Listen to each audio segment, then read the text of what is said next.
श्री कृष्णा श्री कृष्णा श्री कृष्णा श्री कृष्णा। गुरुर्ब्रह्मा गुरुर्विष्णु गुरुर्देवो महेश्वरः गुरु साक्षात् परं ब्रह्म तस्मै श्री गुरवे नमः। तस्मै श्री गुरवे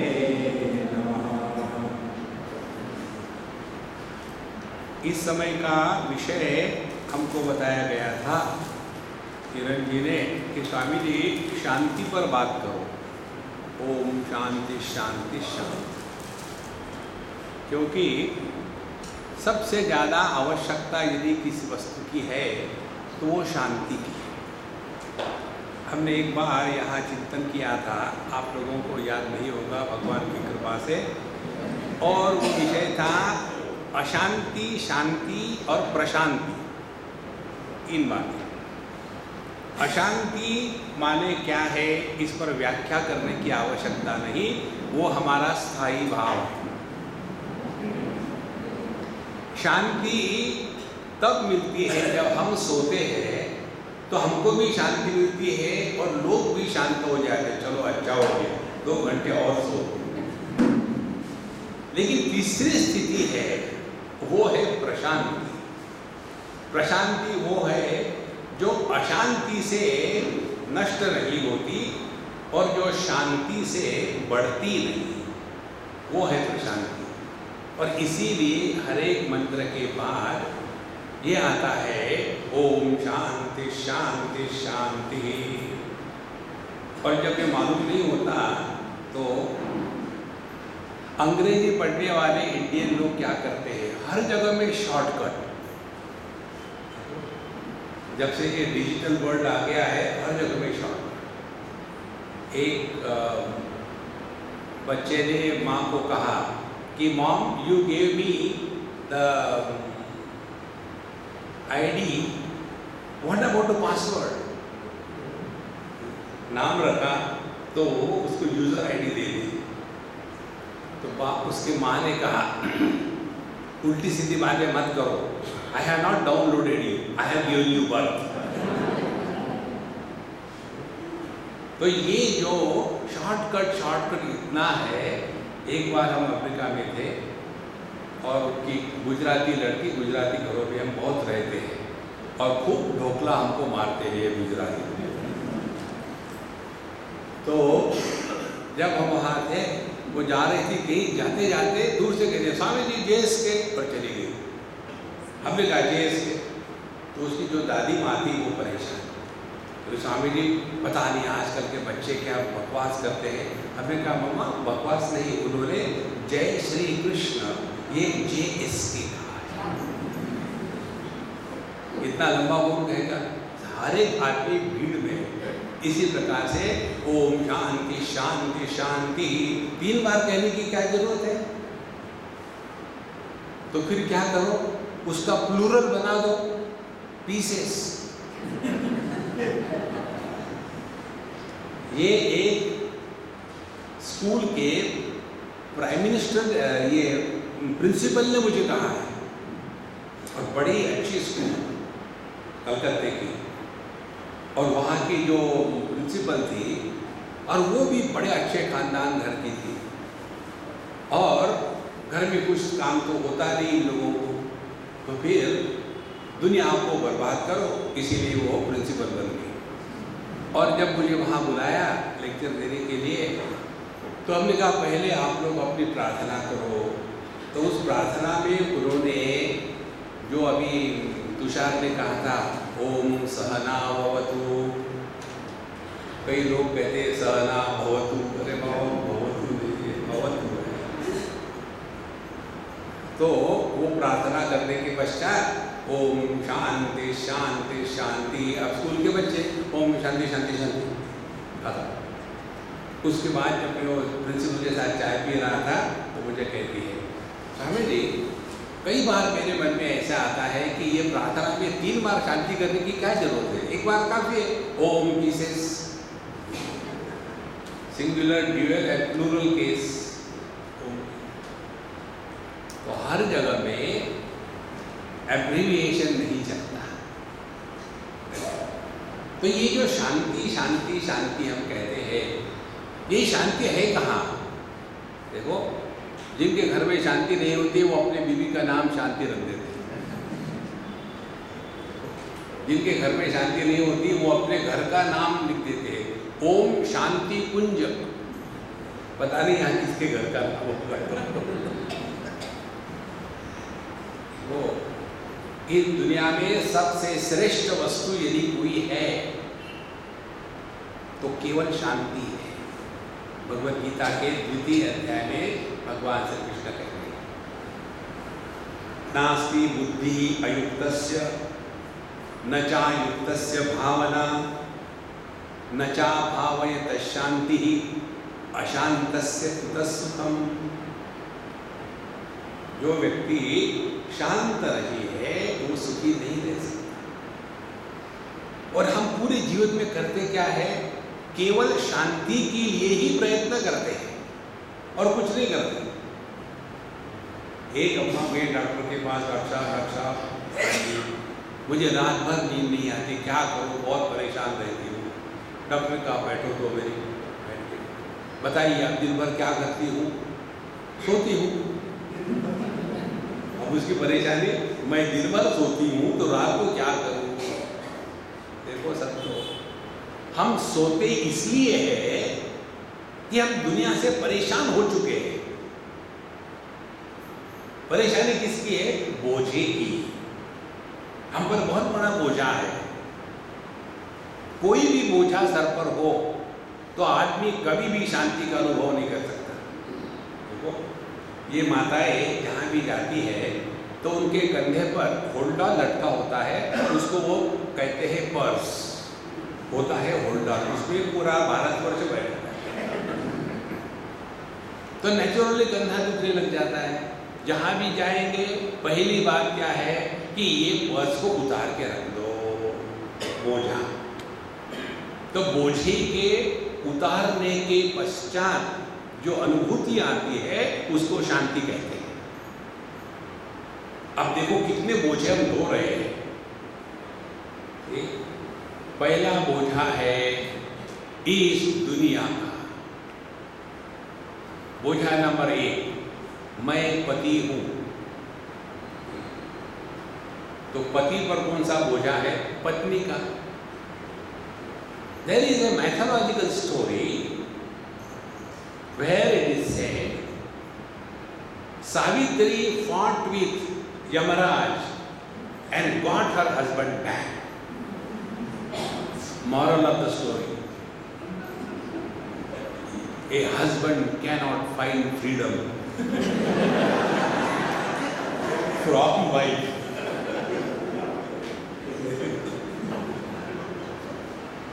तो बोझा, कितना बोझा ढोते हैं हम अपने सर पर। मैं ये हूं, मैं वो हूं, मैंने ये किया, मैंने वो किया, इतना सारा बोझा। पर जिसके सर पर बोझा होगा उसको शांति कभी नहीं मिलेगी। देखो, और इस बोझे से हटने के लिए हम सभी के सभी निद्रा देवी का आवाहन करते हैं। किसी को यदि नींद नहीं आए तो कितना परेशान रहता है आदमी। और नींद में क्या होता है? नींद में केवल हम अपने बोझे को त्याग देते और कुछ नहीं करते। तत्र माता अमाता भवति, तत्र पिता अपिता भवति। उपनिषद कहती है गहरी नींद में हम कुछ भी नहीं होते। We are nobody. जब नोबडी है तो नो बोझा, नो बोझा है तो नो परेशानी। देखो, तो पूरा जीवन हमारा यही चल रहा है, दुनिया भर का बोझा सर के ऊपर डाल के लाद के चल रहे हैं। अभी मुझे इसने बताया, मैंने कहा भाई तुम्हारी बीवी क्यों नहीं आई? बोले स्वामी जी कल मेरे बेटे की एग्जामिनेशन है। बेटे की एग्जामिनेशन, माँ परेशान, बोझा, बेटे का बोझा। तो हमने कहा बिल्कुल ठीक बात है। पहले ज़माने में बच्चे होते ही नहीं थे और बच्चे पढ़ते भी नहीं थे, इसीलिए माँओं को कुछ काम नहीं था। आजकल के ज़माने में बच्चे ताज़ा ताज़ा पैदा होने लग गए हैं और वो अभी अभी पढ़ने लग गए हैं, इसीलिए माएँ बहुत बिजी रहती थी। तो संतो, हमने अपने सर पर बोझा लाद के रखा है, उसके लिए कोई जिम्मेदार नहीं। तो जब तक ये बोझा नहीं उतारेंगे तब तक ये शांति नहीं मिलेगी। और ये बोझा बिना उतारे हम मेडिटेशन के लिए बैठते हैं तो पहले परेशानी, मैं मेडिटेशन कर रहा हूं, माने दुनिया भर का बोझा है, एक और बोझा, आई एम ए मेडिटेटर। फिर दूसरा बोझा, हाँ मेरे, मैं जब बैठता हूँ मेडिटेशन के लिए तो घुटने में बड़ा दर्द होता है, तो क्या करूँ? शीर्षासन में मेडिटेशन करूँ। फिर घुटने में नहीं दर्द होगा, सर में दर्द होगा। और ये प्राणायाम कितने बार करना है? जब तक जिंदा हो।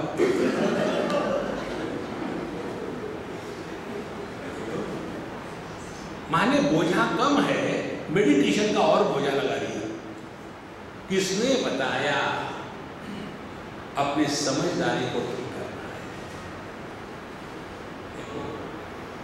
और इसीलिए आध्यात्मिक साधना का तात्पर्य है बोझे को उतारो। हम लोग कूली है।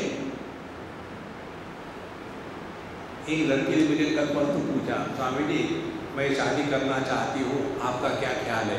हमने किसी अन्य से करो तो अच्छा है, मेरे से नहीं। बोले लेकिन शादी करना आवश्यक है क्या? अरे जरूर आवश्यक है। तो आवश्यक इसलिए है कि फ्री कूली मिल जाता है थ्रू लाइफ। और फिर उसके बाद वो रोता है, तुम थोड़ी रोती हो। आपने पुना की बात है, किसी में ये लीना के बच्चे का जब हुआ था वो जनेऊ, तब मैं आया था। तो छोटा सा बच्चा, जनेऊ में तो बीवी होती नहीं वहाँ, थैंक गॉड। तो एक अंग्रेज ने मुझे पूछा, इस बच्चे की शादी हो रही है, बीवी कहाँ है? हमने कहा ये शादी नहीं है, ये प्री शादी कंडीशन है। तो फिर उसने कहा अच्छा आप है, तो मैं आपको पूछना चाहता हूँ, ये आप हिंदुओं के इंडियन के मैरिज में लड़की रोती है, लड़का नहीं रोता, ऐसा क्यों होता है? हमने कहा ये एक ही दिन लड़की रोती है, जिंदगी पर लड़का ही बोझा, कितना बोझा ढो रहे हैं। और इस बोझे को उतारने के लिए हम सोते हैं, दूसरा कोई कारण नहीं सोने का। देखो, और ये सोने का कितना महत्व है। सत्संग में आएंगे तो भी यद गत्वा न निवर्तन्ते तद्धाम परमं मम, एकदम कर्राटे स्वरूप। देखो संत, तो पहला बोझा हो गया दुनिया के रिश्तों का, दूसरा बोझा है दुनिया के पोजीशंस का। मेरे पास ये है, मेरे पास वो है, मेरे पास ऐसा है, मेरे पास वैसा है, ये मेरी बीवी है, मेरे बच्चे हैं, मेरे पोते हैं, मेरे पोते हैं। पंजाबी में पोता गधे को कहते हैं, मेरे पोते हैं। तो हमारे सर पर जो बोझा है दो प्रकार का है, एक है रिश्तों का बोझा और दूसरा है इस दुनिया की जो पोजीशंस है उसका बोझा। जब तक कि ये बोझे सर पर रहेंगे तब तक के शांति शांति शांति, ये केवल अशांति ही निर्माण करेगी। तो पहला बोझा ये हो गया। दूसरा बोझा है अपने देहात्म भाव का। जब हमारा देह के साथ तादात्म्य है, उसके बाद ही ये पति पत्नी भाई बहन सास ससुर ये पैदा होते हैं। जहाँ हमारा स्थूल देह के साथ तादात्म्य समाप्त हो गया, गहरी नींद में जैसे होता है, उस समय हम पति नहीं, पत्नी नहीं, भाई नहीं, बहन नहीं। तो दूसरा बोझा है देहात्म भाव का। तीसरा बोझा है हमने अपने आप को सुन सुन के जीव मान लिया है। श्रुति प्रतिपन्ना थे यदा स्थास्यति निश्चला समाधावचला बुद्धि तदा योगम अवाप्स्यसि। भगवान कहते हैं कि हे अर्जुन, तुमने सुन दिमाग में अपने खिचड़ी बना के रखी है, और इसीलिए तुम बड़े कंफ्यूज रहते हो। और ये कंफ्यूजन यही है कि पापो हम पाप कर्मा हम, देखो पता नहीं महाराज जी क्या हो गया, पिछले जन्म में हमने क्या पाप किया था, इस जन्म में इसके साथ शादी हो गई, और अगला क्या होगा, उसने करवा चौथ करी है, वो 7 जन्म तक छोड़ेगी नहीं। तो हम जीव है, हमारा जन्म है, हमारा मृत्यु है, इसी में फंसे हैं। तो 3 प्रकार के बोझे जब तक के हम अपने बुद्धि से नहीं हटाएंगे तब तक के शांति का नामो निशान नहीं। तो यदि यह अशांति नासमझी के कारण है, देखो 3 बातें हैं। एक है पूर्ण ज्ञान, एब्सोल्यूट नॉलेज, दूसरा है पूर्ण अज्ञान, एब्सोल्यूट इग्नोरेंस, और तीसरा है केवल अज्ञान। केवल अज्ञान माने अपूर्ण ज्ञान। जहां पूर्ण ज्ञान है वहां दुख अशांति आएगी नहीं। ब्रह्मभूत प्रसन्नात्मा न शोचति न कांक्षति समः सर्वेषु भूतेषु मद्भक्तिं लभते पराम। 18वें अध्याय में भगवान कहते हैं जो ब्रह्मभूत है, पूर्ण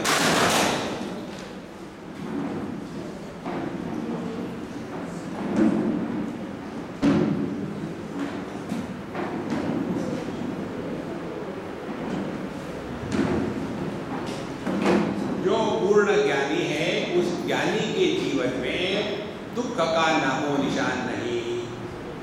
जो पूर्ण अज्ञानी है, जैसे गहरी नींद में अज्ञानी होते हैं, तो वहां भी कहीं दुख का नामो निशान नहीं। जो आधे होते हैं, ना तो अपने को ज्ञानी स्वीकार कर सकते हैं, ना तो अपने को अज्ञानी स्वीकार करते हैं, ऐसे जो अपूर्ण ज्ञान वाले हैं वही व्यक्ति जीवन में दुखी होता है। देखो, इसीलिए अपने जीवन के ये 2 बातें, अपूर्ण ज्ञान को जब तक नष्ट नहीं करेंगे तब तक के नहीं होगी। और इस अपूर्ण ज्ञान को नष्ट करने के लिए हमको इस वेदांत भूपाळी का अध्ययन करना है।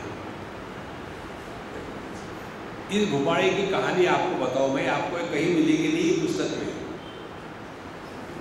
एक हमारी शशिदाई देशपांडे थी, यही की पुना की,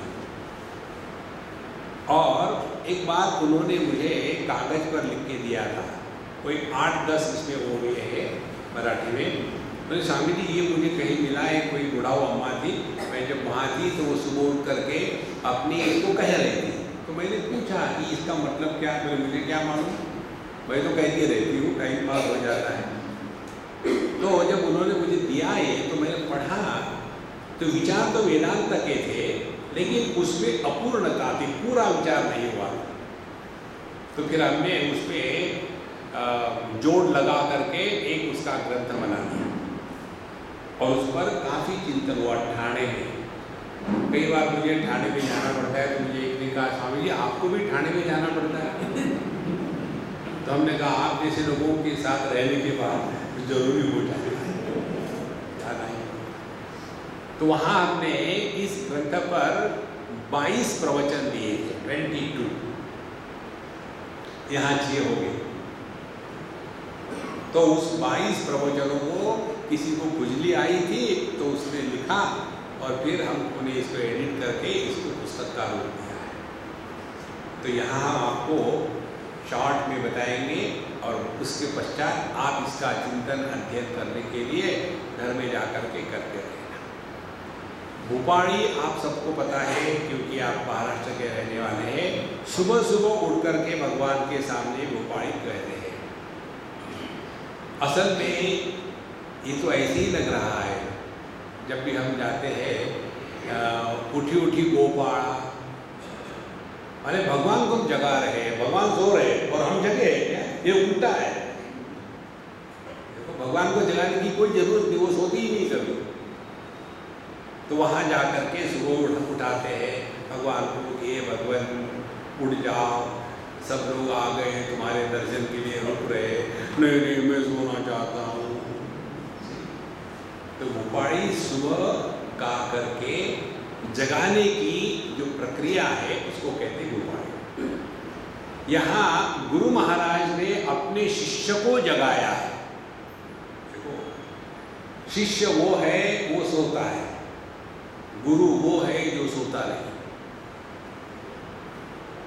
और यहाँ उन्होंने एक एक चीज ली है। इस ग्रंथ में विचारों का प्रतिपादन बड़ा सुंदर हुआ है। पहले तो सिद्धांत की बात बताई है, फिर अर्जेंसी की बात बताई है, फिर साधना की बात बताई है, और फिर अनुभूति की बात बताई है। ये चार बातें इस ग्रंथ में विस्तार से स्पष्टता से लाई है। और ये बड़ा सिंपल है, आप लोग इकडे ब्रांड है तो आपको जल्दी समझ में आ जाएगा, कोई ज़्यादा कठिन नहीं है। लेकिन जो शास्त्रीय बातें हैं उसको जरा हम विस्तार से बताएंगे। उठी उठी माँ जीवनाया, सोड़ी अविद्या नित्य माया, व्यर्थ जात से नरकाया, स्वरूपी सावध होई तू। हे जीवनाया, देखो कितना प्यार से कहा है गुरु महाराज। गुरु वो होता है जिसको शिष्य के उद्धार की पड़ी रहती है। हमारे तुलसीदास जी महाराज कहते हैं रामचरितमानस में, कलियुग में ऐसा समय आएगा और आ गया है कि जो गुरु है शिष्य की पल्स नहीं देखेगा, पर्स देखेगा। उसको जितना लूटना है लूट लेगा। लेकिन यहाँ कहते हैं हे जीवनाया, माने जैसे हम अपने छोटे बेटे को, बच्चे को कहते हैं ना, राजा बेटा उठो बेटा, अब स्कूल में जाने का समय आ गया है, एक माँ कह रही थी। और बेटा सोना था, फिर दूसरी बार आई, तीसरे बार आई, चौथे बार आई, और बेटा उठने को तैयारी नहीं। फिर माँ ने जोर से हिलाया, उठते क्यों नहीं हो, उठो स्कूल में जाना है। तो फिर बेटा ने गुस्सा किया, क्यों मैं स्कूल में जाऊं, वहां सब गंदगी है, टीचर यूजलेस है, स्टूडेंट हड़ताल करते हैं और सब कुछ हो रहा, मैं नहीं जाऊंगा, मैं क्यों जाऊं स्कूल में। तो माँ ने कहा बेटा तुम प्रिंसिपल हो, तुमको स्कूल में जाना पड़ेगा। उठी उठी माँ जीवनाया।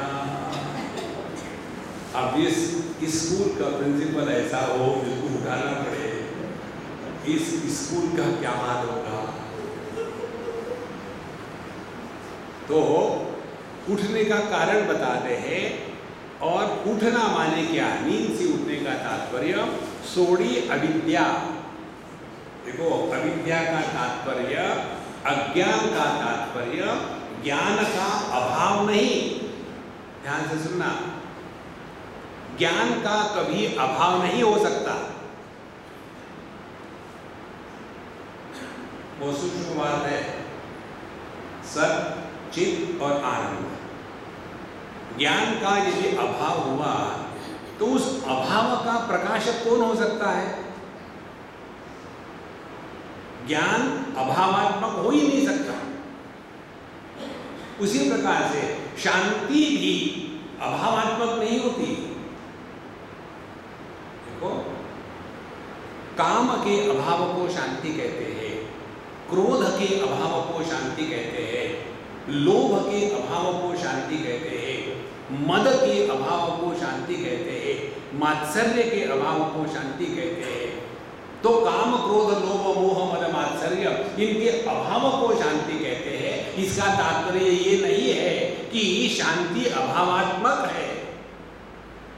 देखो, जैसे प्रकाश के अभाव को अंधकार कहते हैं, तो अंधकार अभावात्मक है, और इसीलिए इस अभावात्मक अंधकार की प्राप्ति नहीं हो सकती। हम फिजिक्स में जो पढ़ते हैं वो लाइट के क्वालिटीज पढ़ते हैं, अंधकार के क्वालिटी नहीं पढ़ सकते, क्योंकि वो अभावात्मक है। तो इसी प्रकार से यदि हमने काम क्रोध लोभ मोह मद मात्सर्य, इनके सबके अभाव को शांति कहा है। तो ये मत समझ लेना कि शांति अभावात्मक है। देखो महाराज, इसीलिए छोड़ी अविद्या, इस अविद्या को छोड़ो। अविद्या का तात्पर्य ये नहीं कि ज्ञान का अभाव है, बल्कि ज्ञान में अपूर्णता है। अपूर्ण ज्ञान को अज्ञान कहते हैं, अभावात्मक नहीं है ज्ञान। जैसे मुझे गुजराती नहीं आती तो गुजराती का अज्ञान है, लेकिन ये गुजराती का अज्ञान है, ये तो ज्ञान है नहीं मुझे। तो जो अज्ञान का प्रकाशक है उसका कैसे अभाव हो सकता है? इसीलिए सोड़ी अविद्या, अपने इस अपूर्ण ज्ञान का त्याग करो। अपूर्ण ज्ञान किसको कहते हैं? ध्यान से सुनना। हम अपने आंखों से केवल लाइट वेव्स देख सकते हैं, जो प्रकाश की लहरें होती है, लाल से लेकर के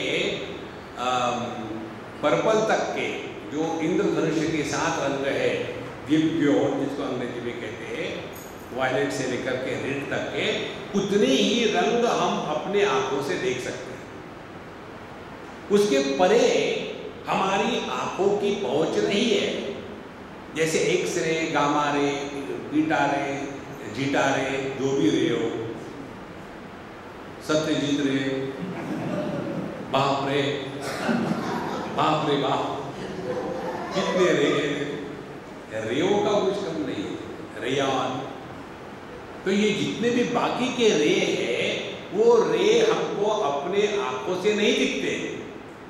तो क्या हम ऐसा कहेंगे कि एक्सरे है ही नहीं? एक्सरे है, लेकिन उनको देखने की क्षमता हमारे दृष्टि में नहीं है। इसीलिए ध्यान से सुनना, दृष्टि से जो दर्शन होता है वो अपूर्णता का दर्शन होता है। उसी प्रकार से कानों से जो शब्दों का ग्रहण होता है वो अपूर्णता का ग्रहण होता है। हमारे श्रवणेंद्रिय एक पर्टिकुलर स्पेक्ट्रम तक ही सुन सकते हैं, उसके परे नहीं जा सकते। देखो, माने जो ज्ञान, ध्यान से सुनना, जो ज्ञान इंद्रियों के माध्यम से, जो ज्ञान मन के माध्यम से, जो ज्ञान बुद्धि के माध्यम से ग्रहण होता है, उस ज्ञान में अपूर्णता बनी रहती है। और हमारा जीवन क्या चल रहा है कि जो ज्ञान हमको इंद्रिय, मन, बुद्धि इनके माध्यम से प्राप्त होता है वही सच है, नहीं तो वो गलत है। यही तो अविद्या है महाराज। देखो, अर्जुन प्रश्न पूछता है 3 अध्याय में, मनुष्य गलत कार्य क्यों करता है? अथ केन प्रयुक्तोऽयं पापं चरति पुरुषः अनिच्छन्नपि वार्ष्णेय बलादिमनियोजितः। मनुष्य गलत कार्य क्यों करता है? उसमें भगवान कहते हैं, काम एष क्रोध एष रजोगुण समुद्भवः महाअशनः महापाप्मा विधेयम् इह वैरिणम्। क्योंकि यह काम अलायस क्रोध है, और ये काम क्रोध कहाँ रहते हैं? इंद्रियाणि मनोबुद्धि अस्य अधिष्ठान उच्यते। काम का निवास, क्रोध का निवास इन 3 स्थानों पर होता है, इंद्रियों में, मन में और बुद्धि में। जब तक के हम इंद्रिय, मन, बुद्धि इनकी ही माध्यम से जिएंगे, तब तक के हम अविद्या के क्षेत्र में हैं। देखो, तो भगवान कहते हैं, तस्मात् त्वम् इंद्रियाणि आदौ नियम्य भरतर्षभ। तो साधना कहाँ से शुरू करें? पहले अपने इंद्रियों पर नियंत्रण करो, और उसके बाद ये जो इंद्रिय, मन, बुद्धि के परे परमात्मा तत्व है, उसमें निष्ठा जब तक के प्राप्त नहीं करेंगे, तब तक के हम इस अविद्या के क्षेत्र में ही भटकते रहते हैं। और इंद्रिय मन बुद्धि के माध्यम से आज तक किसी की भी सभी इच्छाएं पूरी नहीं हुई। और हमारा पूरा जीवन क्या है? यदि हमको एक लाइन में अपनी जीवनी लिखनी हो तो हम क्या लिखेंगे? बचपन से लेकर के आज तक हमने केवल इच्छाओं को पूरा करना यही जीवन का लक्ष्य माना है। बालस्तावत् क्रीडासक्तः, तरुणस्तावत् तरुणी रक्तः, वृद्धस्तावत् चिंतासक्तः, परमे ब्रह्मणि कोऽपि न रक्तः। पूरा जीवन केवल इच्छाओं को पूरा करना इसी में लगा हुआ है, लेकिन हमने कभी सोचा नहीं, समझा नहीं कि जीवन ये नहीं हो सकता, और इसीलिए अशांति अशांति अशांति। तो सोड़ी अविद्या, तो पहले इस अविद्या के स्वरूप को समझ लो। अविद्या का तात्पर्य, जब तक के हम इंद्रिय मन बुद्धि इनके माध्यम में रहेंगे तब तक के जीवन में शांति नाम की वस्तु नहीं मिलेगी। सोड़ी अविद्या निंद्य माया, और जो माया है वो निंदनीय है। निंदनीय क्यों है? क्योंकि हमने यही सोच रखा है जो हमको समझ में नहीं आता वो हो ही नहीं सकता, और इसीलिए प्रश्न पूछते हैं। एक सज्जन ने मुझे कलकत्ते में प्रश्न पूछा, एक बंगाली ने, ये हैव यू सीन गॉड? तो मैंने उसको कहा, मैं तुमको क्यों बताऊं? मैंने देखा कि नहीं, ये पर्सनल मामला है, ये पब्लिक ट्रस्ट थोड़ी है। नहीं, मैं इसलिए पूछना चाहता हूं कि ऐसा ही प्रश्न विवेकानंद जी ने रामकृष्ण परमहंस को पूछा। हमने कहा तुम विवेकानंद हो सकते हो, मैं रामकृष्ण परमहंस। देखो इस प्रश्न के पीछे क्या भ्रांति है मालूम है? जो वस्तु दृष्टि से ग्रहण हो सकती है वही होती है, ये भ्रांति है। और इसीलिए प्रश्न, भगवान को देखा है तुमने? Can you prove God? Can you disprove God? देखो संतो, भगवान यदि है तो उसको प्रूव करने की कोई आवश्यकता नहीं है, नहीं है तो भी प्रूव करने की आवश्यकता नहीं है। देखो इसीलिए माया यही है, इंद्रिय मन बुद्धि के माध्यम से जो ज्ञान हमको प्राप्त होता है उसी को हम अल्टीमेट मानते हैं और उसी में जिंदगी भर फंसे रहते हैं, यही माया है। तो उठी उठी बा जीवराया, सोड़ी अविद्या निंद्य माया। आगे कहते व्यर्थ जात से नर काया। मनुष्य जन्म जो है यदि इसको प्राप्त नहीं किया तो पुनरपि जननम पुनरपि मरणम पुनरपि जननी जठरे शयनम, कब तक करते रहे? कहीं नहीं आती उसी चीज की जिंदगी पर वही किया। मुझे क्या मिलेगा, मुझे क्या मिलेगा? खाक मिलेगा। एक बहुत महत्व की बात है, जो व्यक्ति अपने अनुभूतियों से सीखता नहीं उसके जीवन में गुरु महाराज का अवतरण नहीं हुआ है। बाहर बैठी हुई व्यक्ति गुरु नहीं होती। देखो गुरु का अवतरण जब तक के हृदय में नहीं होगा तब तक के जीवन में परिवर्तन नहीं आता। हम लोग गुरु को दूर रख करके रख देते हैं, उनको टीका लगा करके ठोक देते, दूर रहो, नजदीक होगा, इसीलिए अंगूठे से लगाते जाओ। गुरु अपने जीवन का प्रत्येक अनुभव है, और जो व्यक्ति अपने अनुभूतियों से नहीं सीखता उसको भगवान भी नहीं सिखा सकेंगे। क्योंकि गुरु क्या है? जिससे हम सीखते हैं वो गुरु है, और हमको सिखाने वाला अपने ही जीवन का अनुभव, इससे बढ़कर के नजदीकी गुरु कौन होगा? लेकिन हमको चाहिए टच ब्रांड गुरु। महाराज जी पीठ में बड़ा दर्द है, बेटा इधर आ जाओ, हाथ लगा दे, दर्द का है, गुरु महाराज की जय हो। फिर दूसरे दिन 1000 लोगों का क्यों लगा है, सबके सब पीठ लेकर के बैठे। ये दवाई खाना हो गया। ये सब बातें होती है, होती नहीं ऐसी बात नहीं है। देखो, इसीलिए ये अत्यंत आवश्यक है कि हम समझे कि हेल्दी रह करके क्या करोगे। हमारी कुंती माता भगवान कृष्ण से प्रार्थना करती है कि भगवान जितने दुख है मुझे देते जाओ, क्यों मैंने देखा है दुख के बाद ही दुख आते हैं। दुख में सुमिरन सब करे, सुख में करे न कोई। यदि मनुष्य, देखो अपने जो भगवान नारायण हैं, उनके शंख चक्र गदा पद्म 4 हाथ हैं। पहले उनकी मोबाइल सर्विस है, वैकुंठ मोबाइल,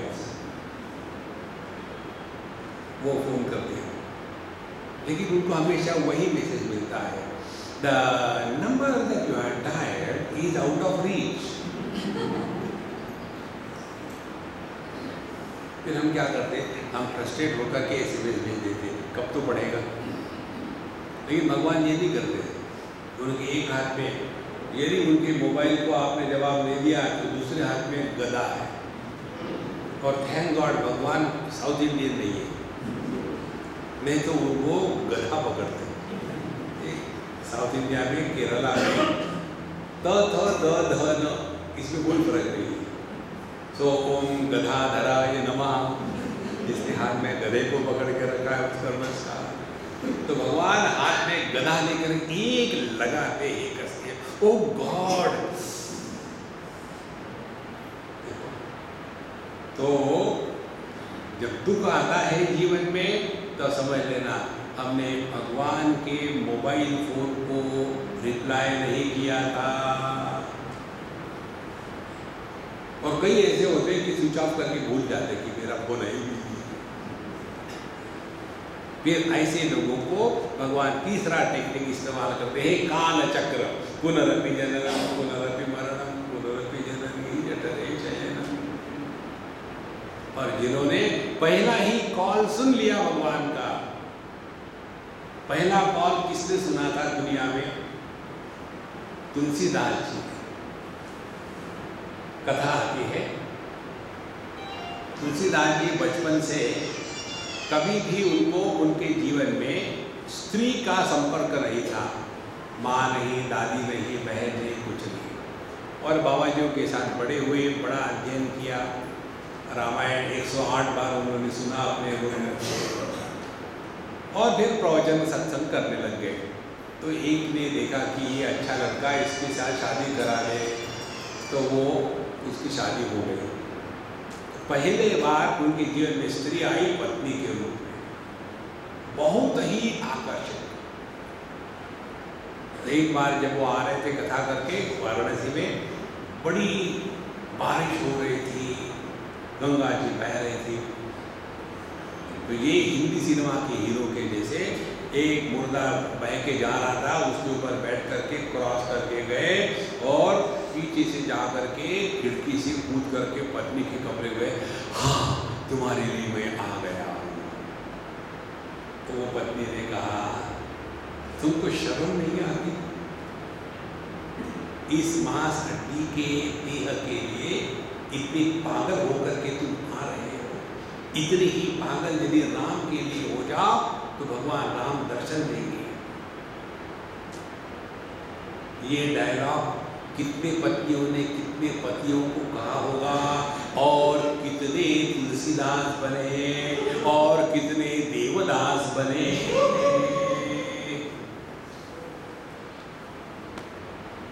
देखो महाराज, हाउ सेंसिटिव वी आर। हमारे जीवन का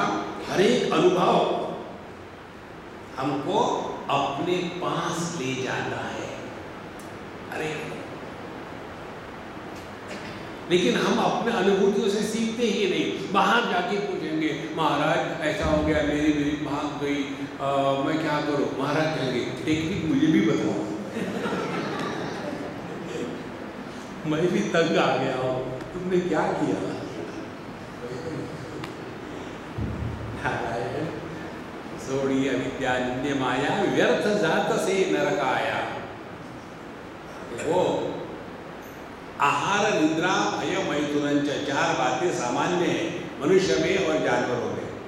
खाना पीना सोना, अपने आप को बचा के रखना, LIC की पॉलिसी लेकर के, और बच्चे पैदा करना, ये कोई भी कर सकता है। उससे और बढ़कर के आए क्या अपने जीवन में? व्यर्थ जात से नरकाया। तो फिर स्वरूप ही सावध कोई, अपने स्वरूप को पहचानो महाराज। अपने स्वरूप में दुख कहीं नहीं है। तो सुख के प्राप्ति के लिए जो प्रयत्न है उसी को अशांति कहते हैं। जो अपने सुख स्वरूप में सहज रहता है उसके जीवन में शांति लानी नहीं पड़ती, शांति होती है। इसीलिए बोझा ये दुनिया का है, बोझा ये रिश्तों का है, बोझा ये दुनिया की उपलब्धियों का है, बोझा देहात्म भाव का है, बोझा जीवात्म भाव का है। जब तक के ये बोझे को हम नहीं हटाएंगे तब तक के जीवन में शांति नहीं आएगी, नहीं आएगी, नहीं। बोल राधा बोल, संगम होगा कि नहीं, नहीं, नहीं। बिल्कुल एकदम अस्पष्ट अस्पष्टम बता रहे हैं। हमारे यूपी में स्पष्ट कुछ नहीं होता, सभी अस्पष्ट ही होता है। जरा अस्पष्ट बोला करो। पंचकोशांचे पांगरून विवेक हस्ताने काढून, देहत्रयाचे अंतरून वत्सा गुंडाळून ठेवितु। पहली बात, पंचकोशांचे पांगरून, हमने अपने आप को बड़ी बड़ी रजाइयां ओढ़ करके ढक दिया है। पंचकोश, सबसे बाहर का है कोश टारपोलिन, देहात्म भाव। पूरा जीवन ये देह को लेकर ही जी रहे, बाकी कुछ नहीं। एक साधना समझ लो संतो, देह से कोई परेशानी नहीं, परमात्मा से कोई परेशानी नहीं, देह के विकारों से कोई परेशानी नहीं है। परेशानी प्रारंभ होती है जब देह को हम मैं के रूप में ग्रहण करते हैं तब। तो साधना क्या है? देहात्म भाव की निवृत्ति, और शुरू करना है यही से। पंचकोशांचे पांगरून, देहात्म भाव का पहले त्याग करना है, अन्नमय कोश जिसको कहते हैं। और ये कब होगा? इसके लिए 2-3 टेक्निक बता दे। एक हम आपको बताएंगे, आगे विस्तार से आएगा। देखो, भागवत में यह कथा आती है, जो देह उस अन्न से पाला पोसा जाता है, जो देह उस अन्न से जिंदा रहता है, वो अन्न यदि रख दो 4-6 घंटे के लिए तो सड़ जाता है। तो ऐसा जिसका मटेरियल कॉज है, ऐसा जिसका उपादान कारण है, ऐसा देह हमेशा बढ़िया रहे, ये कल्पना करना ये मूर्खता की पराकाष्ठा है। एक सिद्धांत समझ लो, प्रकृति में विकृति स्वाभाविक है। You cannot arrest it, you cannot stop it. उम्र बढ़ने के लिए हमारा क्या कंट्रीब्यूशन है? कई लोग कहते हैं कि धूप में बाल सफेद नहीं किए, है नहीं तो कहाँ से सफेद करो। अब हमारी उम्र बढ़ गई, इसमें अपना कंट्रीब्यूशन क्या है? हमने क्या किया? कि जिसके कारण उम्र बढ़ गई है। ये तो प्रकृति विकृति स्वाभाविक है। देखो संतो, इसीलिए ये देह को लेकर के जिंदगी किसी में नहीं लगाना। नहीं तो ये योगा योगा जो कर रहे हैं ना, उनके जीवन का एक ही लक्ष्य है, स्वस्थ रहे। स्वस्थ रह के करोगी क्या? जितने टेररिस्ट है सब स्वस्थ है। कभी कल्पना कर सकते हो, एक कोई टेररिस्ट आ गया गन लेकर के, अगले आदमी को कहता है अरे यार पकड़ जरा, बहुत जोर से चमक आ गई। नहीं, स्वास्थ्य जीवन का लक्ष्य नहीं हो सकता। तो पंचकोशांचे पावगुण अन्नमय कोश, दूसरा प्राणमय कोश। प्राणमय कोश के गुणधर्म है भूख और प्यास। तो जिंदगी में क्या किया? सुबह उठ करके पहला प्रश्न, हाँ ब्रेकफास्ट क्या करेंगे? ब्रेकफास्ट खाते समय लंच में क्या होगा? लंच खाते समय, शाम के चाय के समय में गरम गरम समोसे बनाना, और समोसे खाते समय डिनर में कुछ हल्का बना लेना, साबुदाने की खिचड़ी। पूरा जीवन एक ही लक्ष्य है, खाना खाना खाना खाना, दूसरा कोई है ही नहीं। अन्नमय प्राणमय मनोमय कोश। मनोमय कोश है, हमेशा यही सुख दुख की बातें चलते रहती है। सुबह जब उठे ना हम, तब क्या बताया आपको, मेरे घुटने में ऐसी चमक आई, ऐसा दर्द आया कि अगला सुनने वाला दर्द फील करने लग जाता। अपने दुख कभी किसी को मत बताना, कभी मत बताना। कारण क्या है? हर एक के पास अपना बहुत स्टॉक है, किसी दूसरे के दुख की आवश्यकता नहीं है। दुख जितना बताओगे ना, उतना भारी हो जाता है, सच लगने लग जाता है। Don't talk about your Mrs, it will disappear. फिर विज्ञानमय कोश, चौथा कोश, अन्नमय प्राणमय मनोमय विज्ञानमय। विज्ञानमय कोश में होता है मैंने ये किया, मैंने वो किया, मैंने ऐसा किया, मैंने वैसा किया, मैंने बच्चों को बड़ा किया। क्या किया तुमने बच्चों को बड़ा? सो उठ करके खींचा क्या उनको? देखो मैंने, और इसी के कारण आदमी दुखी होता है। ठीक, मैंने बच्चे के लिए इतना किया था, लेकिन ऐसा क्यों हुआ? ये मैं को हुआ, किसी को नहीं हुआ। इसीलिए इस मैं को जब तक कि हम महत्व देंगे, तब तक के दुखी होंगे। इस मैं से हटने के लिए हम आपके सिंपल टेक्निक बता दें, ट्राई करो। Use passive voice in your expressions. जीवन में जो कर्मणी प्रयोग है उसका उपयोग लाओ। अब आप कहाँ ग्रामर सिखाना शुरू कर दिए? देखो, दो प्रकार के वाक्य होते हैं, कर्तरी कर्मणी, active voice and passive voice. तो एक्टिव वॉइस में, कर्तरी प्रयोग में कर्ता महत्व का होता है। मैंने अमुक अमुक काम किया, उसमें मैं महत्व का है, काम सेकेंडरी है। उसी को दूसरे प्रकार से कह सकते हैं, काम हो गया। अब किसने किया ये महत्व का नहीं है, काम महत्व का है। तो जब हमारे जीवन में मैं महत्व का होता है, तब हम विज्ञानमय कोश के नौकर बने हुए हैं। और जब जो काम हो रहा है वो काम महत्व का है, किसने किया इसका कोई मतलब नहीं। इस प्रकार से use passive voice in your life. यही काम हो गया, बस खलास। और ये चार कोशों से हटने के पश्चात फिर आता है आनंदमय कोश। आनंदमय कोश के परे जाने का तात्पर्य है, ध्यान से सुनना, ये आपको कहीं भी मिलेगा। आनंदमय कोश के परे जाने का तात्पर्य है जीवन में आनंद को प्राप्त करने का प्रयत्न छोड़ दो। फिर जीवन में आनंद को प्रकट होने दो। कुछ करो मत आनंद को प्राप्त करने के लिए, फिर जो भी कर रहे हो उसमें आनंद प्रकट होने दो। यदि जीवन में आनंद प्रकट हुआ तो मैं प्रकट नहीं होगा। और यदि मैं प्रकट होगा तो वहां दुख के सिवा कुछ नहीं होगा, अशांति होगी। गहरी नींद में आनंद प्रकट होता है, टेम्पररी। इसीलिए किसी को कभी अभिमान होता है क्या, मालूम है 8 घंटे सोया हो, क्योंकि 8 घंटे में मैं था ही नहीं। और इसीलिए गहरी नींद का आनंद वो है जहां क्रिया, कर्ता, कर्म फल इत्यादि कुछ नहीं होता।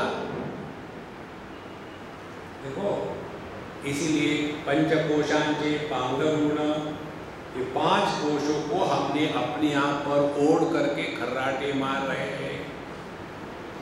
फिर आगे कहते हैं विवेक हस्ताने काढ़ून, समझदारी के साथ अपने इन पंचकोशों के परे जाना है।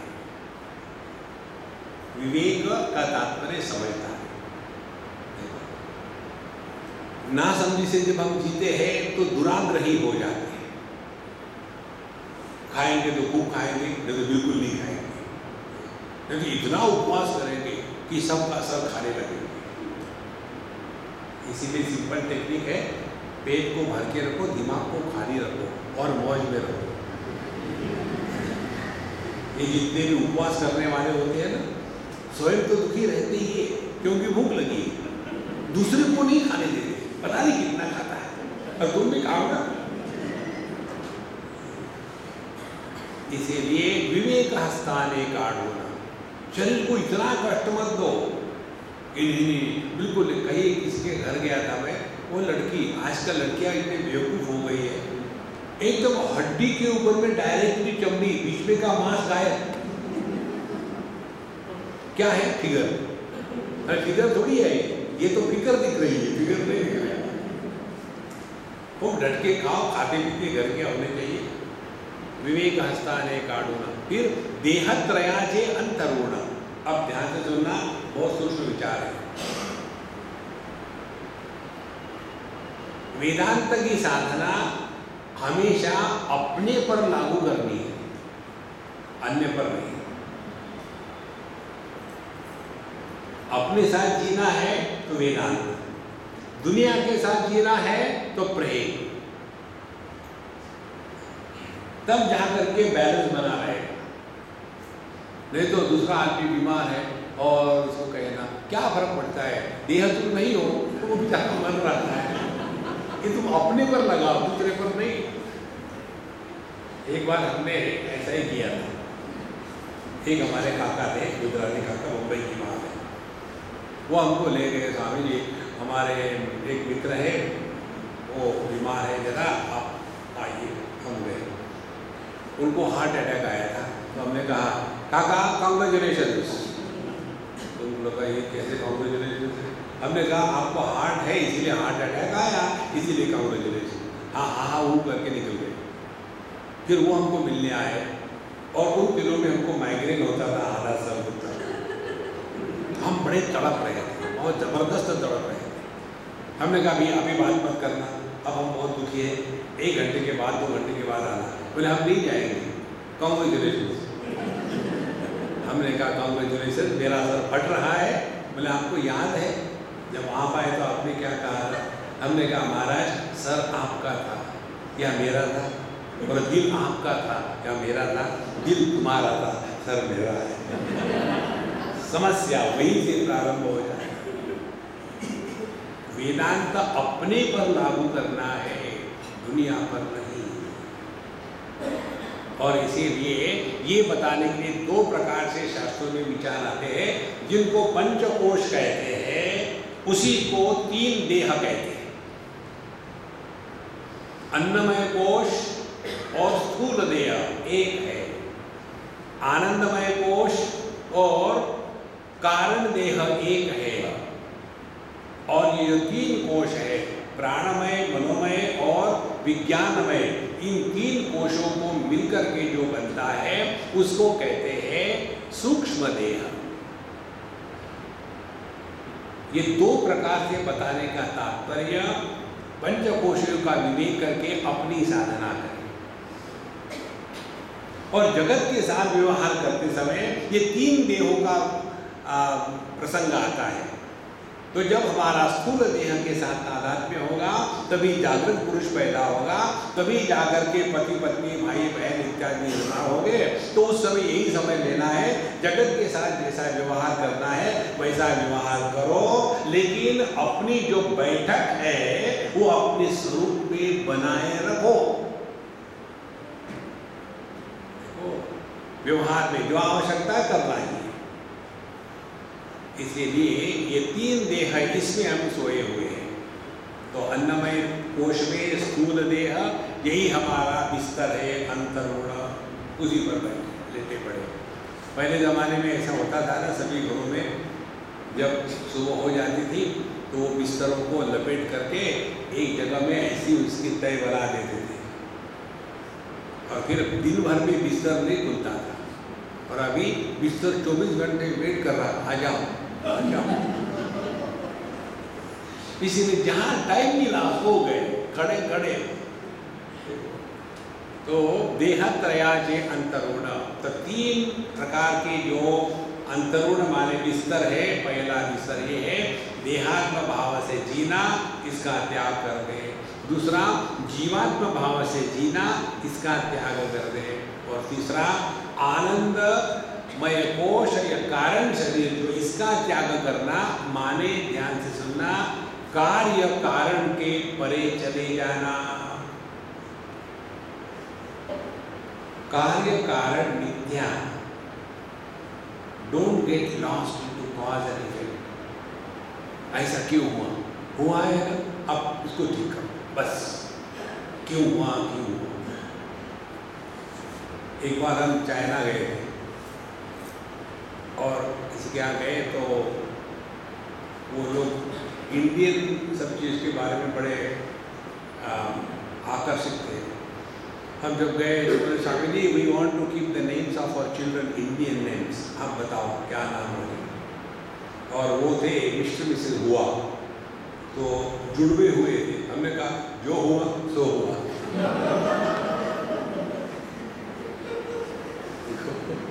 उनको क्या फर्क पड़ता है, जो हुआ सो हुआ। एक का नाम जो, दूसरे का नाम सो, तो सर भी हुआ था ही। इसीलिए आपको याद है एक वो किशोर कुमार का गाना आता है, क्या हुआ कब हुआ कैसे हुआ क्यों हुआ, छोड़ो इस चक्कर में मत पड़ना। लेकिन ऐसा क्यों हुआ, मेरे ही साथ क्यों हुआ। फिर उसके लिए एविडेंस बनाते, why we don't ask take our insurance and suffer. इसीलिए देहत्रयाचे अंतरुण वत्सा गुंडाळून हेतु। माय डियर फ्रेंड, इसको लपेट के रख दो। देहात्म भाव से जीना छोड़ना माने आध्यात्मिक साधना, जीवात्म भाव से जीना छोड़ना माने आध्यात्मिक साधना, कार्य कारण के परे चले जाना माने प्रभु में निष्ठा प्राप्त करना। कार्य कारण ये बुद्धि का खेल है। देखो उदाहरण आपको दूं मैं, आंखों के कारण रूप रंग दिखते हैं। रूप रंग के कारण आंखों की सिद्धि होती है। किसी आप डॉक्टर के पास चले जाओ, वो आपकी आंखें चेक कर रहा है, सडनली बिजली चली जाए और आपको डॉक्टर साहब पूरा करो जल्दी, नहीं लेकिन वो अंधकार है, तो क्या फर्क पड़ता है, आपको तो आंखें देखनी है, अंधकार से क्या मतलब है। तो रूप रंग की सिद्धि होती है आंखों के कारण, आंखों की सिद्धि होती है रूप रंग के कारण। इसमें सत्य क्या है, mutual dependence is an illusion, it is not reality. देखो पूर्व पश्चिम उत्तर दक्षिण, क्या ये सत्य है। पूर्व का जन्म कैसे हुआ, जिस दिशा में सूर्य उगता है वो पूर्व है, सूर्य की दिशा में उगता है पूर्व में। पूर्व दिशा कौन सी है, इसमें सूर्य उगता है। अब दोनों में से सच कौन है, कार्य कारण मिथ्या। जब आप कार्य कारण के परे चले जाओगे आपका मन शांत रहेगा। आगे कहते हैं उठ गए नींद से, सब रजाइयाँ निकाल दी, बिस्तरों को लपेट के रख दिया है, उसके बाद सुबह उठ के क्या करना चाहिए। अहम ममतेचा त्याग, हाची मल मूत्रोत्सर्ग, हरिस्मरण सलग, बाह्यांतरी शौचकर्म. पहली बात, अहम ममतेचा त्याग, हाची मल मूत्रोत्सर्ग. देखो क्या कहा है, सुबह उठ करके टॉयलेट जाते हैं टट्टी में और उसमें क्या निकालते हैं, अच्छी बातें, उसका तो त्याग करना है. देखो नहीं, कल मैंने बहुत मिठाई खाई थी, थोड़ी देर और रहने दो. महाराज कितना भी बढ़िया खाना खाया हो आपने, सुबह उठ करके उसको निकाल ही देना है. इसी प्रकार से आपने कितना भी बढ़िया जीवन जिया हो, अहम ममतेचा त्याग. देखो ये दो बातें, ममता और अहंता. ममता के आगे कुछ और मत लगाना, हम आपको भेज देंगे वेस्ट बंगाल. त्याग, ममता होती है अन्य को लेकर के. देखो मेरी बीवी, मेरे बच्चे, मेरा धन दौलत, मेरी सफलता, ये सब ममता का क्षेत्र है. और अपने देह को लेकर के दो बातें होती है, ममता और अहंता. देह मेरा है और मैं देह हूं. देखो यदि आपको दो धागे से बांधा हो और दूसरे व्यक्ति को एक धागे से बांधा हो, तो आसान किसको तोड़ना है, जो एक धागे से बंधा है. इसीलिए पहले जब तक के ममता का त्याग नहीं होगा, तब तक के देहात्म भाव का त्याग नहीं हो सकता. इसीलिए हमारे शास्त्र बताते हैं, पहले ब्रह्मचारी, फिर गृहस्थ, फिर वानप्रस्थ और फिर संन्यास. निकल जाओ घर से, ज्यादा रहो मत घर में, बहुत हो गया. एक संजय ने मुझे सुन करके फोन किया था, मैं बम्बई में था, फोन दिल्ली से आया. स्वामी मैं आपका बहुत सुनता हूँ, अब मैंने निश्चय कर लिया है, मैं सब छोड़ छाड़ करके आपके आश्रम में आके रहूँगा. तो मैंने कहा मुझे अपने आप को आप जैसे ज्ञानियों से बचाना है, इसीलिए मैं आश्रम नहीं बना. ये तो आश्रम बनाओ, वहां आकर के रहेंगे. आने के बाद स्वामी जी सुबह बाथरूम में गए थे, पानी नहीं था, तो क्या करूं, मैं लोटा लेके आता हूं. देखो जब तक के ये ममता है, दुनिया की वस्तु व्यक्तियों के प्रति आकर्षण है, तब तक के देहात्म भाव की निवृत्ति नहीं होगी. ये सत्य है महाराज, इसमें कोई ऑप्शन नहीं, कोई ऑप्शन. और इस पर हमको 25 बार विचार करना है. इस दुनिया में असल में देखा जाए तो अपना कुछ भी नहीं है. कहां से प्रारंभ करें, अपने देह से प्रारंभ करो. देह ना तो अपना बनाया है, ना तो अपनी बात मानता है. जो मोटे हैं उनके जीवन का एक ही लक्ष्य है, मेरी फिगर बने. और जो हड्डी है उनका एक ही लक्ष्य है, मैं मोटा हो जाऊं. देखो तो जो मोटे हैं वो अमूल के एडवर्टाइजमेंट पढ़ते हैं, 2 किलो वजन बढ़ गया.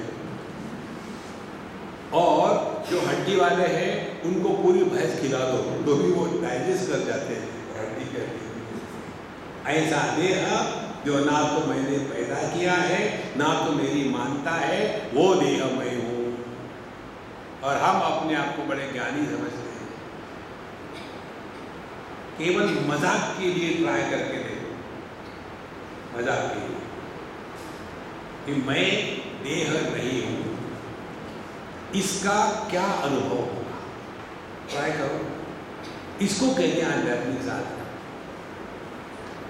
तो दिन भर राम राम राम राम राम राम राम राम राम एकदम सजग होके जीना है. तो अहम ममतेजा त्याग. तो जब ममता हमको परेशान नहीं करेगी, तब जाकर के हम अहंता के ऊपर उठ सकते हैं, अन्यथा नहीं. हाची मन उत्तरोत्सर्ग. तो ममता हो गई मल और अहंता ममता टुगेदर हो गई मूत्र। देखो कितनी भयानक बात, ध्यान से सुनना। त्याग का अभिमान बड़ा तगड़ा होता है। एक बार एक सज्जन बाबा जी बने, हमारे जैसे हम लोग जो होते हैं ना बनावटी बाबा जी होते हैं, तो उन्होंने ऋषिकेश की बात है, वहाँ साधु संत बैठे थे और ये पढ़े लिखे थे, बड़ी पोस्ट पर थे, सब छोड़ छाड़ करके बाबा जी बने। और बाबा जी तो मस्त होते हैं, जो असली बाबा जी होते हैं, जो नकली होते हैं वो सीरियस होते हैं। तो उन्होंने एक बार कहा, त्याग की बात आप करते हो, त्याग माने मैंने अपनी एमएससी की फर्स्ट क्लास फर्स्ट पोजीशन की डिग्री गोल्ड मेडल का सर्टिफिकेट फाड़ के गंगा जी में फेंक दिया, इसको त्याग किया। एक बार हो गया, दूसरी बार हो गया, तीसरी बार हो गया। एक घूसट बाबा जी मेरे जैसे, देखिए महात्मा जी आपने जो कहा वो ठीक है, लेकिन वो फटी डिग्री अभी भी आपके दिल में है। मनुष्य को त्याग का अभिमान सबसे ज्यादा होता है, इसीलिए अहम ममतेता त्याग हाचि तो सर्ग। अब ये अहंता ममते का त्याग का निवारण करना है तो क्या करना है? हरि स्मरण सलग, भगवान का नाम लेते रहो। एक हम आपको टेक्निक बताते हैं, ट्राई करो, हमेशा गुनगुनाते रहो, मुंह फुला के मत बैठो, अगले जन्म में हनुमान जी हो जाओ। कुछ ना कुछ गुनगुनाना, हम नहीं कह रहे कि भगवान के नाम लो, स्पेयरिंग, कुछ भी गुनगुनाते रहो। जब व्यक्ति गुनगुनाते रहता है ना, तब अपने मन से छुटकारा पाता है, नहीं तो बैठे ऐसे बाबूजी क्या हुआ है? नहीं कुछ नहीं हो रहा, मुझे गर्दन क्यों हिल रही थी, बुढ़ापे में हिल रही है नहीं। देखो, जो व्यक्ति अपने आप से बात करते रहता है लेकिन अन्य लोग उसको सुनते नहीं, वो व्यक्ति अपने आप को सेंटिमेंटल कहता है। No I am little sentimental, माने हम अपने आप से बात करते हैं और दूसरा सुनता नहीं। यदि हम अपने आप से बात करें और दूसरा सुने तो मेंटल। तो जैसे सेंटीमीटर होता है उसी प्रकार से पहले सेंटीमेंटल होता है, बाद में मेंटल बनता है। इसलिए गुनगुनाते रहो, कोई जरूरत नहीं कि भगवान के नाम को यहाँ लिखा है उन्होंने, हरि स्मरण सलग। हम आपको एक और सिंपल, कुछ भी गुनगुनाते रहो, जाने कहाँ गए वो दिन, तुरंत याद आएगा भाड़ में। Relax. There is nothing worth in this world to become serious about. कुछ भी ऐसा नहीं जगत में जिसको लेकर के दुखी हो जाओ। भगवान ने मनुष्य को बनाया है केवल आनंद को प्रकट करने के लिए। ईंट पत्थरों में अस्तित्व है, पेड़ पौधों में अस्तित्व के साथ जीवन है, जानवरों में अस्तित्व है, जीवन है, ज्ञान है। केवल मनुष्य मात्र में अस्तित्व, जीवन, ज्ञान और आनंद प्रकट हो सकता है। तो जो व्यक्ति अपने माध्यम से आनंद को प्रकट नहीं करते हैं, भगवान अपनी गलती सुधारेंगे, अगले जन्म में क्रोकोडाइल। नारायण। हरि स्मरण सलग बाह्यांतरी शौच कर्म। शौच का तात्पर्य है, देखो एक बार हम गए थे केदारनाथ और वहाँ एक बोर्ड लिखा हुआ था टॉयलेट के लिए, हिंदी में लिखा हुआ था। अब किसी ने अपने हाथ से लिख दिया था छोटा सा बोर्ड, इतना सा बोर्ड, उस पर उसको लिखना था शौचालय। अब उसमें उस शौचालय को 2 लाइनों में लिखा, लिखने वाले लिखा था शौचालय, श के जगह में स लिखा था। देखो जैसे गुजराती लोग जो होते हैं ना, वो श का उच्चारण नहीं कर सकते, वो शाह कहना तो सा कहेंगे, और जैसे बंगाली है वो स नहीं कह सकते, वो श कहेंगे, और आसामी जो है वो स के जगह में ह कहेंगे। शतायुषी भव, हतायुषी भव। हम हिंदी आते हैं। तो शौच कर्म का तात्पर्य क्या है? शौच माने बाहर की साफ सफाई और अंदर की पवित्रता, इन दोनों को मिला करके जो होता है उसको कहते हैं शौच कर्म। नहीं तो ऐसे नहीं कि रात को सोते समय नहा धो के सो लिए और फिर सुबह उठ करके बच्चों को कपड़ों में ढाल दिया और चले गए, वो शौच कर्म नहीं है। शौच कर्म से बाहर से साफ सफाई और मन की शांति पवित्रता, ये दोनों तब होगा जब हम अपने जीवन में हरि स्मरण सलग प्रभु का स्मरण करो। एक आप एक्सपेरिमेंट करके देखो, ध्यान के लिए बैठो तो कुछ गंदी गंदी व्यक्तियों का स्मरण करके देखो, जिनके प्रति आपके मन में घृणा है, उनका स्मरण करो, देखो आपको कैसा लगेगा। और जिनके प्रति आपके मन में प्रेम हो, आदर हो, उनका स्मरण करो, फिर देखो कैसा लगता है। और यदि हमने प्रभु की कथा सुनी है और ऐसे भगवान का स्मरण किया है, तो जिस हृदय में भगवान का स्मरण अखंड चलता है, उस हृदय में दुख का नामो निशान नहीं हो सकता, क्योंकि परमात्मा आनंद स्वरूप है, दुख स्वरूप नहीं।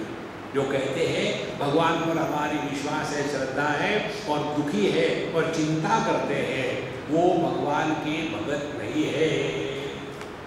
हृदय में एक ही समय पर भगवान का स्मरण और दुख का होना असंभव है।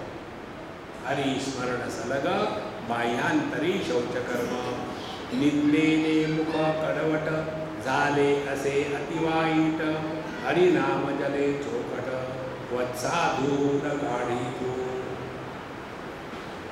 सुबह सुबह उठ करके पता नहीं किसका मुंह देखा, मेरा दिन पूरा खराब हो गया। एक पति ने घर आकर के शाम को पत्नी को कहा, पत्नी ने कहा फिर भी कितने बार बताया, सुबह सुबह उठ करके दाढ़ी मत बनाया। तो इसीलिए दिन खराब चला। तो निंदे ने मुखा कड़वटा, इसका एक ट्राई करो। जैसे आदमी को कोई आदत लग जाती है ना, जैसे किसी के बारे में बुरा बोलने की आदत लग गई, तो जब तक के थोड़ा बहुत बुरा नहीं बोलो ना, तब तक के डाइजेशन ठीक नहीं होता, कुछ ना कुछ बुरा बोलना ही है। नहीं वो तो सब ठीक है, लेकिन ये लेकिन तक पहुंच गए ना, उसके बाद स्विच ऑफ कर दो। ये बात हमने एक लड़की से सीखी। बोले स्वामी जी आपका प्रवचन सुन के मुझे मेरे पिताजी की याद आई। कैसे याद आई? वो भी प्रवचन करते थे क्या? बोले नहीं, वो थे कॉलेज के स्कूल के प्रिंसिपल और मैं उनकी लड़की। एक बार मैं घर जा करके अपने पिताजी को कहा कि पापा वो जो टीचर है ना वो खराब है, उनको निकाल डालो स्कूल से। तो मेरे पिताजी ने कहा कि देखो उनकी बुराई कहने के पहले मुझे उनमें 2-4 अच्छे गुण हो तो बताओ, कि एक भी गुण नहीं है उनमें है। अच्छा 10 गुण बताओ उनके अच्छे गुण। उन्होंने 10 अच्छे गुण बताए ना। अब बताओ बुराई क्या है? देखो किसी के बारे में अच्छा सोचना बोलने के बाद मन में बुराई नहीं आ सकती, लेकिन हम प्रारंभ करते हैं बुराई से, वो लोग बड़े खराब हैं। Why start that way? निंदे ने मुख कड़वट, वो कैसा एकदम कड़वा सा हो गया है और झाले ऐसे अति वाइट बहुत खराब हो गया है। तो हरि नाम जले चौकट, भगवान का नाम करते रहो, श्री कृष्ण गोविंद हरे मुरारे। बड़ा आनंद आता है महाराज, भगवान के नाम का जो जप करते हैं उनको उतना आनंद नहीं आता जो भगवान का नाम गाते हैं। जप करने वाले मानो ड्यूटी लगा दी है।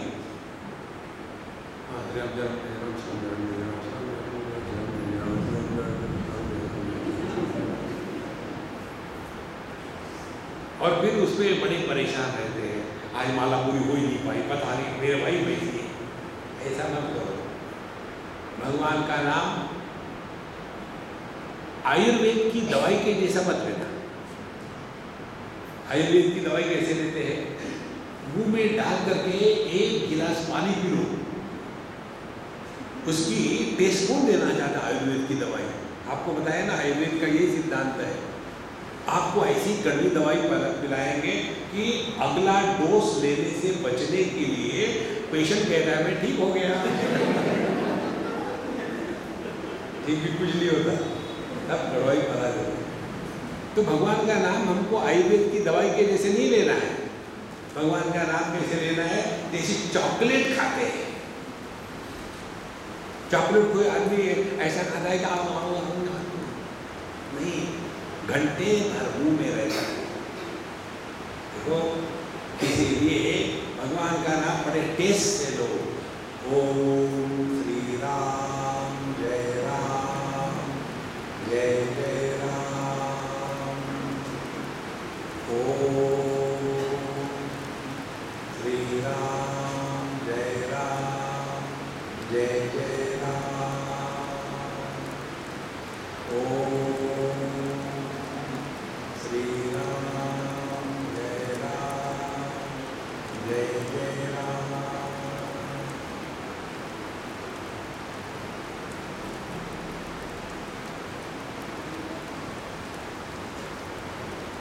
इसके बाद का जो अनुभव है वो किसी शब्दों में नहीं बताया जा सकता। साधु संत इसका उदाहरण देते हैं। किसी गूंगे को यदि कोई मिठाई खिला दी जाए और उसको पूछा जाए कि भाई मिठाई कैसी थी, उसने स्वाद तो लिया है लेकिन वो प्रकट नहीं कर पाता, फिर वो क्या कहेगा? इसीलिए मौनम व्याख्या प्रकटित पर ब्रह्म तत्व युवानम। जितना हम प्रभु के पास रहते हैं ना, उतने प्रसन्न और शांत रहते हैं। प्रसन्नता और शांति ये प्रभु के नजदीक होने के लक्षण है। केवल शांति हो, प्रसन्नता नहीं हो तो डिप्रेशन है। और भी क्या हो गया? आप शांत है तो क्या करो फिर? नहीं, कोई दुख रहा क्या? क्या नहीं दुख रहा? किसी ने कुछ कहा क्या? क्या नहीं कहा किसी ने? वाह वाह वाह वाह, डिप्रेशन। तो महाराज प्रसन्नता और शांति जब हृदय में प्रकट होने लग जाती है ना, तब समझ लेना भगवान का ट्रेलर शुरू हो गया है। ट्रेलर में इतना मजा है तो उस निष्ठा में क्या क्या आनंद हो। बाकी का कल के लिए। ओम पूर्णमदः पूर्णमिदं